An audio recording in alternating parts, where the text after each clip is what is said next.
Bolaning miyasida tizim bor. Ovoz balandlashsa, jismoniy xavf bo'lsa yoki ota-ona g'azab bilan yaqinlashsa, bola miyasi shu ondayoq himoya rejimiga o'tadi.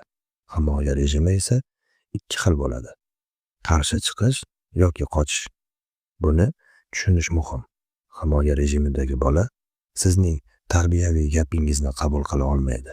Shuning uchun birinchi haqiqat: men kuchimni ovozimdan emas, osoyishtaligimdan olaman. Bu iborani siz takrorlab yurishingiz kerak. Har kuni, har gal, har vaziyatda. Psixolog Daniel Siegelning mashhur gapi bor: bola qo'rqayotganida eshitmaydi. U bu fikrni o'nlab tadqiqotlar bilan isbotlagan. Agar bola sizdan qo'rqsa, u buyruqlarga bo'ysunmayotganiday ko'rinsa ham, aslida u hech narsa o'rganmaydi. U faqat